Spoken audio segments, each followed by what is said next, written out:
हनुमंते नमः।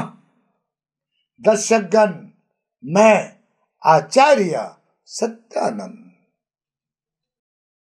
টোটকা আমি বিগত কিছুদিন ধরে আপনাদেরকে যে টোটকাগুলো বলে যাচ্ছি, এগুলো মহত্বপূর্ণ মনে করে ইয়া তো মনে রাখবেন, ইয়া লিখে রাখবেন।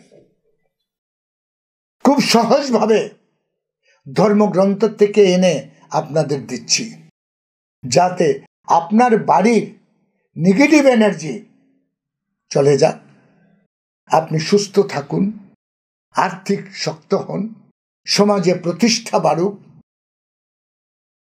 এবং আপনার জীবনটা কারোর জন্য উপযোগী হোক। দর্শকগণ, আমাদের চুল শাস্ত্রে এটার একটা বিশাল বড় বর্ণনা আছে,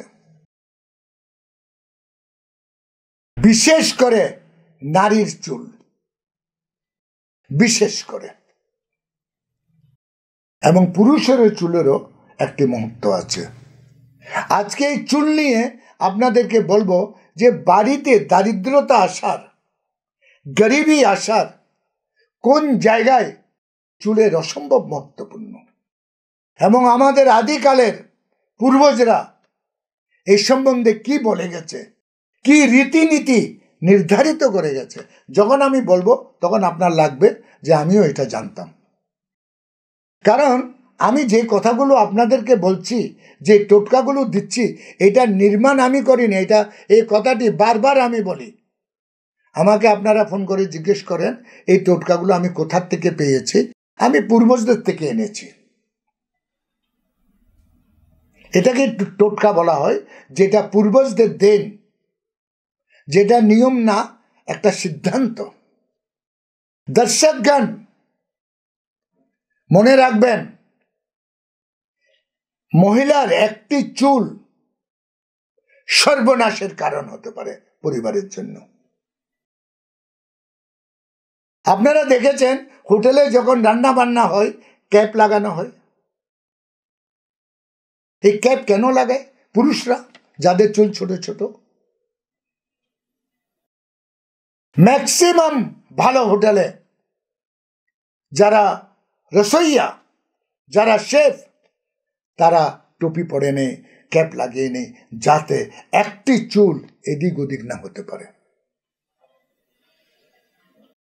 দর্শকগণ, মনে রাখবেন, আদিকালে বলা হয়েছে নারীরা যখন চুল আঁচড়ায়, যখন চুল চিরুনিতে লেগে থাকে, সেটাকে জটা করে নিয়ে সেটাকে বেঁধে থুতু দিয়ে বাইরে ফেলে, এবং ওটাকে পেঁচাতে বলে, একটা দলা বানাতে বলে। থুতু এই জন্য দেয় যাতে সেটা উড়তে না পারে, এবং সেটা এটাও হয়ে যাক, কোনো তন্ত্র প্রক্রিয়া এটার উপর না হোক। নেগেটিভ এনার্জি ওটাতে এসে আপনাকে ধ্বংস না করে দেয়। আর ধ্বংস কখন হবে? এই চুল ধ্বংসের কারণ কখন হবে? আজকের টোটকা। দর্শকগণ, এইভাবে চুলটাকে বাইরে এমন জায়গায় ফেলতে হয় যেখান থেকে উড়ে সে আবার বাড়িতে না আসে। নারীর চুল যদি বাড়ির ইয়াত্র তত্র ঘুরে আর কোনো পুরুষের তার উপর পা পড়ে, সর্বনাশ শুরু। যার জন্য আদিকালে বলা হতো বারান্দা ইয়া বাড়ির বাইরে বসে কোনো একটা এমন জায়গায় বসুন যেখানে একজনে চুল আঁচড়ে দেবে, চুলটাকে জড়ো করে থুতু দিয়ে এবং বাইরে ফেলা যায়, বাড়িতে চুল যাতে কোনো নারীর না পড়ে। এটা একটা কারণ সর্বনাশের, নেগেটিভ। দেবী অসন্তুষ্ট হয় লক্ষ্মী। দ্বিতীয়, অন্নপূর্ণা। যদি আপনার বাড়িতে খাওয়াতে একটা চুলও পড়ে, সেই বছরটি আপনার জন্য ধ্বংসের কারণ। দেখে নেবেন, আজমাইয়ে নেবেন। যদি আপনি আপনার খাবারতে একদিনও চুল পেয়ে থাকেন, সেই বছরটিকে খেয়াল করে দেখুন। কোনো নতুন জিনিস আপনি কিনতে পারবেন না, যদিও কিনেন কর্জায় গলায় গলায়,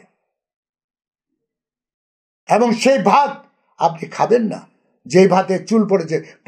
পুরো ভাত কোনো পশু পক্ষীকে দিয়ে দেবেন। চুলটা বেছে নিয়ে। ভাতে চুল পড়া অমঙ্গলের সূচক,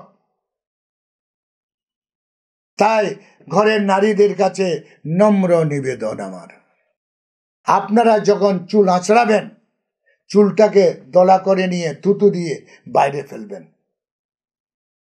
কারণ দুটি ঘটনা, একটি ঘটনা আপনার খাবারতে চুল পড়লে আর সেটা যদি কারোর পাতে পড়ে তাহলে মনে রাখবেন যার পাতে পড়েছে তার ধ্বংসলীলা শুরু। ওটা আপনার স্বামীর পাতেও পড়তে পারে, আপনার পাতেও পড়তে পারে।